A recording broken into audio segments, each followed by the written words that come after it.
this is What Effie Reads, and in this video I'm going to be watching episodes 1 to 4 of the Sandman TV show on Netflix.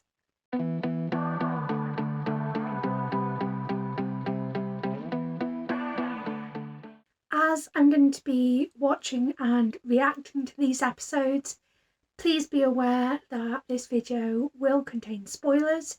So if you haven't gotten as far as episode 4, I recommend you go watch up to there and come back. This is the second of 4 videos that I am everything going to plan putting out this month, where I go through Netflix's adaptation of The Sandman. I mean, technically it's Warner Brothers, but it's on Netflix. And react to it, comment on it, just generally live my best life. Since I last did one of these videos, I have read volume 2. So in theory, I have read all of the source material that is going to be covered in the show, although I've definitely seen characters that have not popped up in the comics, although one commenter commented on my first one of these videos, basically saying that some of the things that I was surprised popped up in episode 1 is because of things that occur in Sandman Overture. Now, I can't remember if I own Overture. I think I do, but I am not up to that point. I am reading from 1 through to whatever number they go up to, and I do plan on putting a video out probably next month where I read volumes 2 onwards of The Sandman and just kind of look back on the TV show and pick up on things that maybe I didn't pick up on whilst I was watching the first time around, because I was only up to volume 2. I hope that makes sense. This has been a really long intro, so let's just get into the episode and vibe. It's so sad seeing Dream's kingdom reduced to ruins. Like, obviously we knew at the end of episode 1 that this had happened, and you know, having read the first and having reread the first couple of volumes recently, again I knew this had happened, but the visual is so spectacular, it just drives that sadness home. All the books in the library became bound volumes of blank paper. The next day the whole library was gone. This is like I never found it almost word for word from the source material. The visuals are amazing.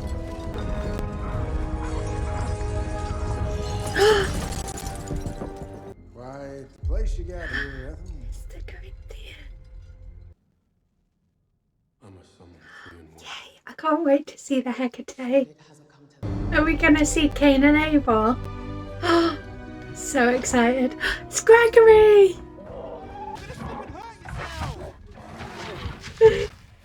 He's so dopey. Surely there's another way. Oh no, Gregory. Yes, there were. But the dreaming must be restored. I was gonna say that Dream would be better called Depression, and then I remembered that one of Dream's siblings is literally called Despair. It's going to be interesting whenever we meet Despair, I think.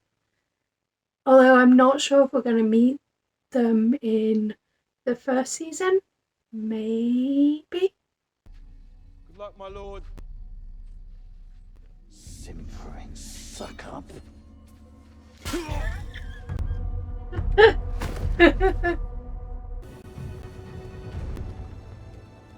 Since one meets the fates at a crossroads, I find one in the dreams of a Cambodian farmer. This sequence is so cool. Summon the fates. I'm so excited to see them. Oh, I love the attention to detail. Like, clearly that's all of Abel's graves. Do you think that the only way a woman can be successful is by using magic? Supernatural and sexist. You That's really a are line. now, aren't you? They've certainly kept you from looking your age. I like that they've addressed the fact that Ethel should be, like 120, 130, and she looks maybe 50, 60 years old. When have I ever apologized for murdering you? Hello, Johnny. That's kind of underwhelming.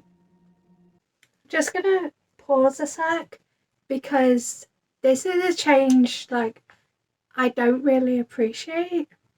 I don't know if maybe it'll get explained or whatever, but just looks very meh. Hopefully this will show up on camera. But that's what John Dee is meant to look like. You see how he's just like skin barely covering bones?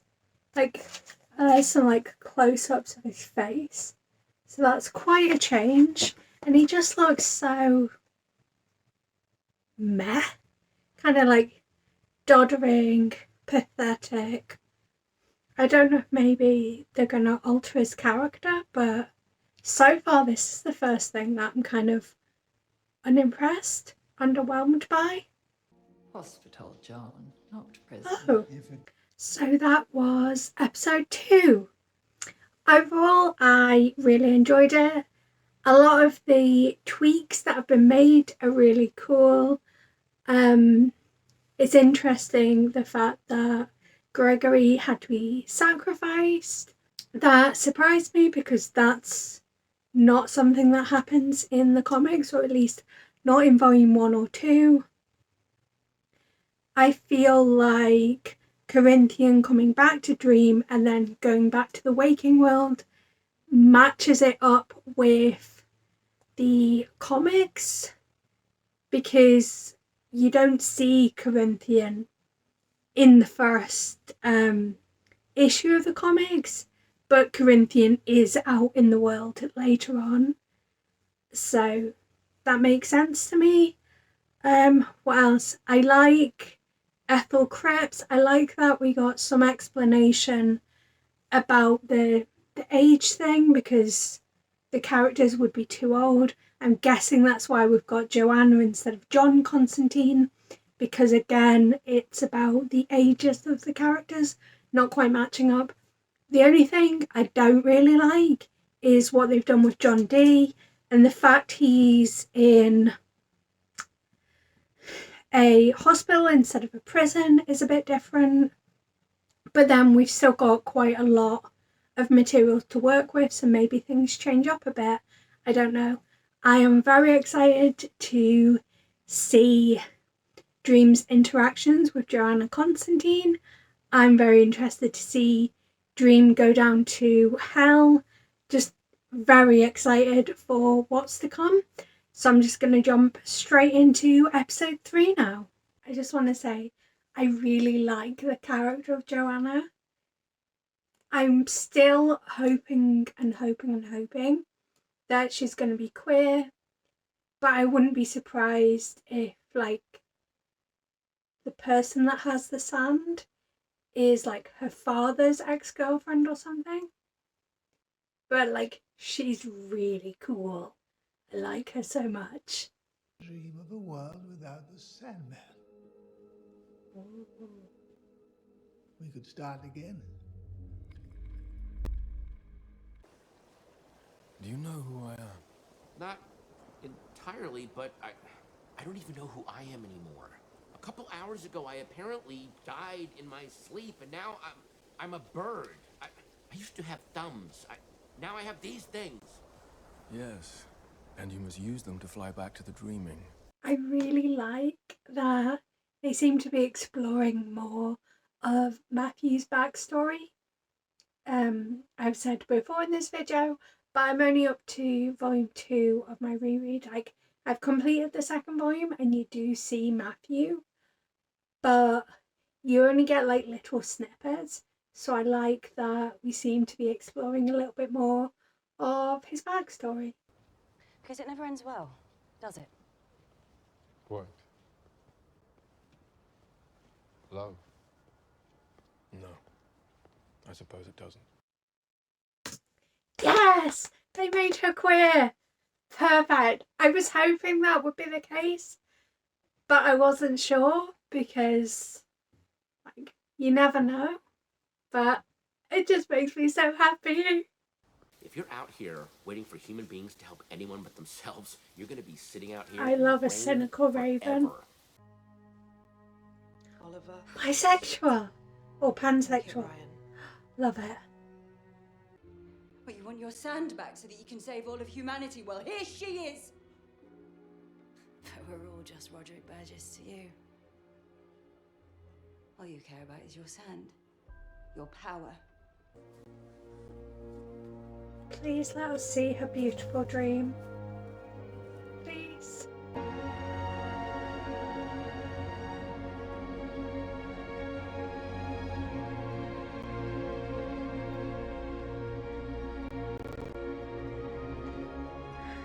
love this moment.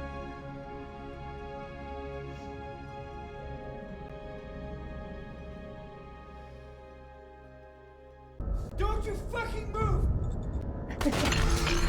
I really like this twist. Hell? As in hell? Hell? Or were you being metaphorical? Because either way, we should probably check in with Lucian first, right? See how she's feeling about it? I'm gonna go out on a limb, which is something birds actually do, and say she will not be in favor of hell going. But I don't get a sense that you're listening, so fuck it, let's go to hell. Oh, such a good line. And that was episode 3. I really enjoyed it. As I say, I'm not a big fan of the way that John Dee has been depicted, but I guess I'll reserve judgment to see how his like full character thing plays out. I do love Joanna Constantine. I think she's fantastic. I'm hoping we see more of her. I have a feeling she does have a larger part to play. So really looking forward to seeing that. Matthew's so fun. And I'm guessing we're going to hell in the next episode, which I can't wait to see because the scene in hell is so good. So much fun. And we get to see Gwendolyn Christie as Lucifer, which was one of the things I was really looking forward to when the cast was announced for this show. So let's crack into episode 4. And there's room for one more. Till the end of creation. Whose voice is that? I am the king of That's dreams, not Paul Bettany, is it? ruler of the... A ruby.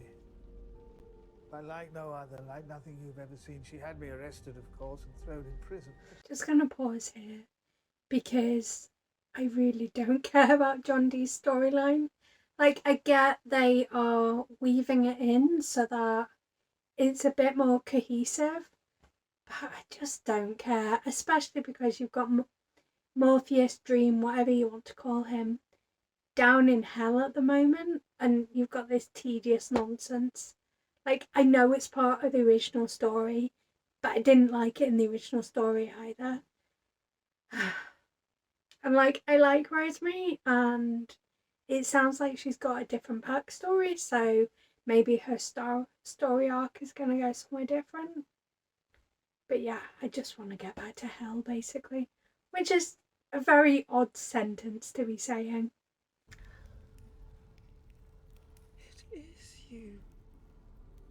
Oh no, is that Nada? I greet you, Nada. It is Nada. It has been 10,000 years, Nada.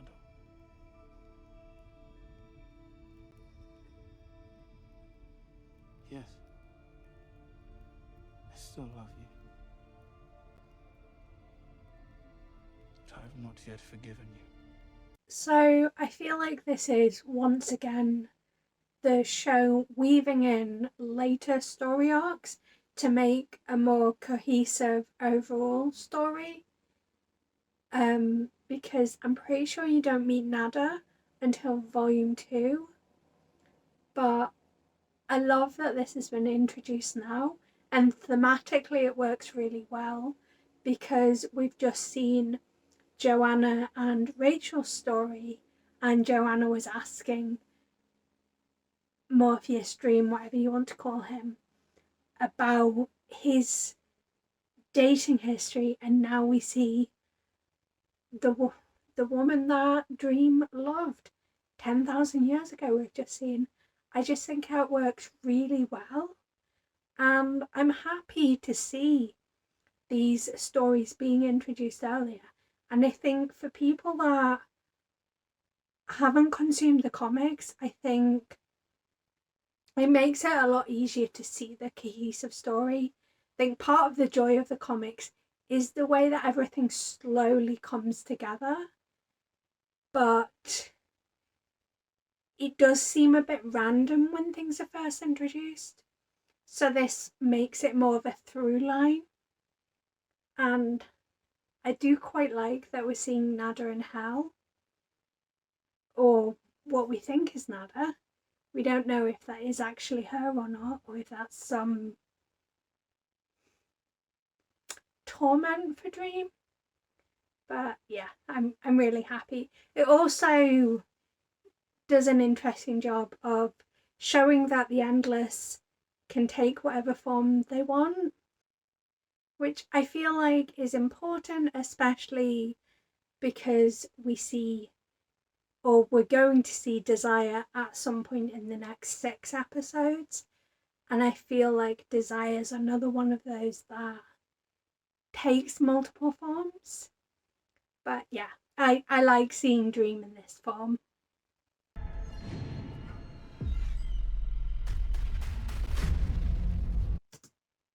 I love the almost mirroring of Dream's gates to his land. Is that the right term?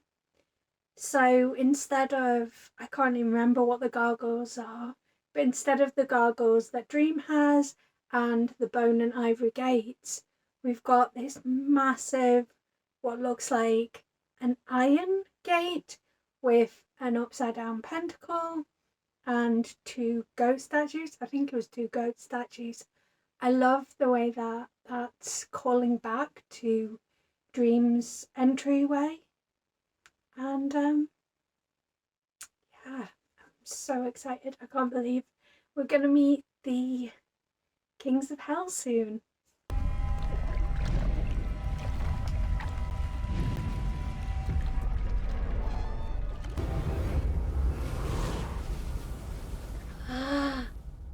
Oh, that's such a good description.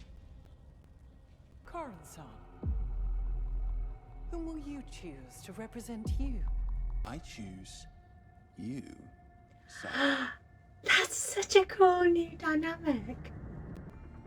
But the laws of hell demand that I become his champion. But if you would not that fight acting's me, amazing. The oldest game. Yes, we like the oldest game. poisoned toothed.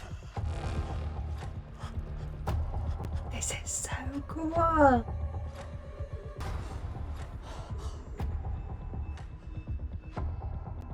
I love that it's having a physical impact on the players. I love this bit. I love this bit so much. Hope. Go Dream. Go Dream. You say I have no power here. Oh, this is quite the line. What power would hell have if those here imprisoned were not able to dream? Oh, it's such a killer line. Of heaven.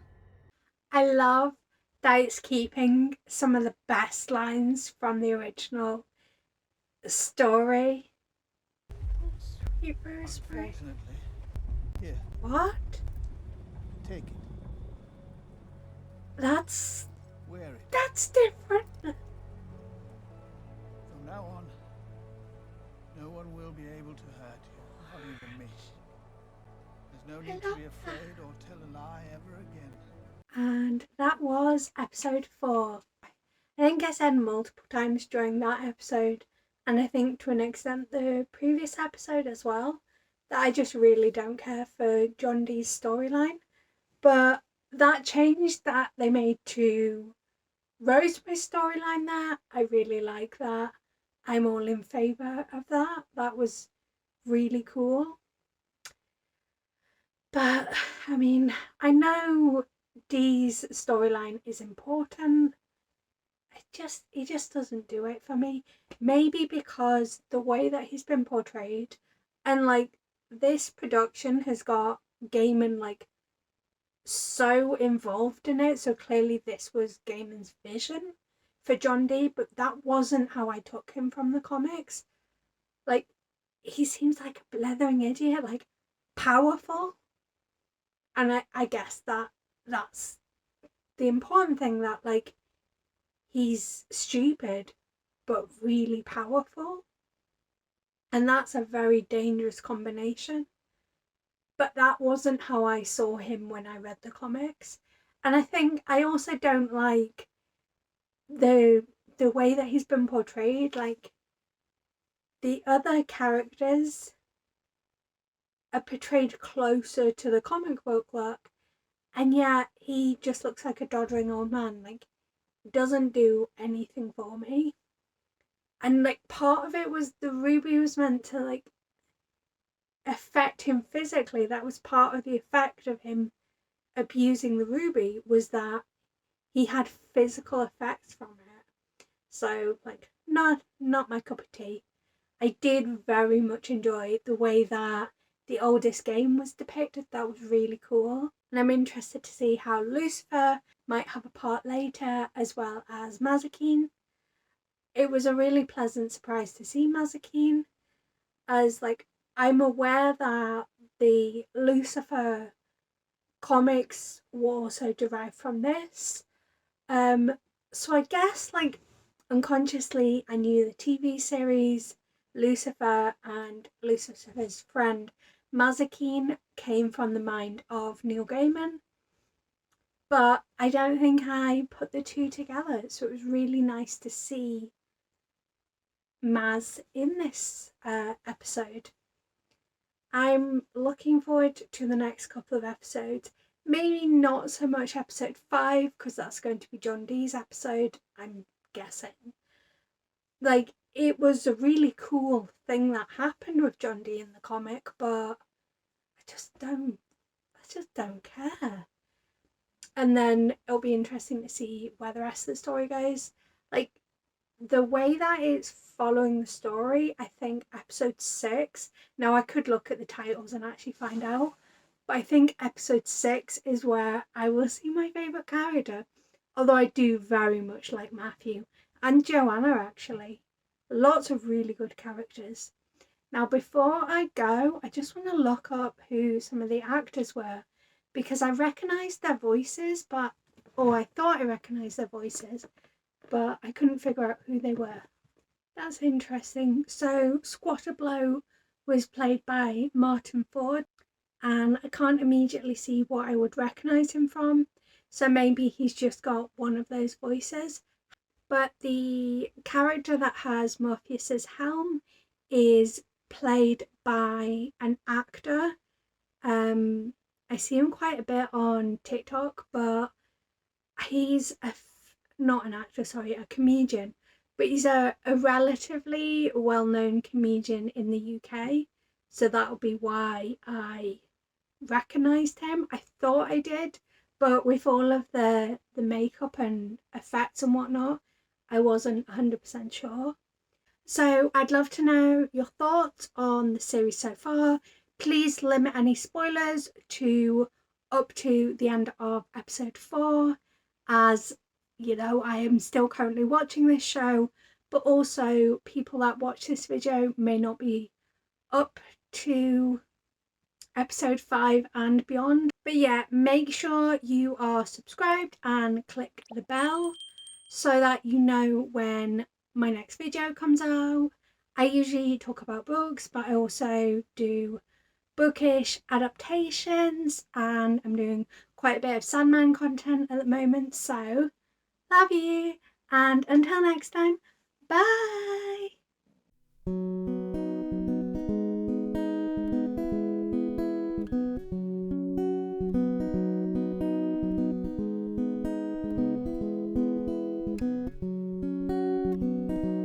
There's a place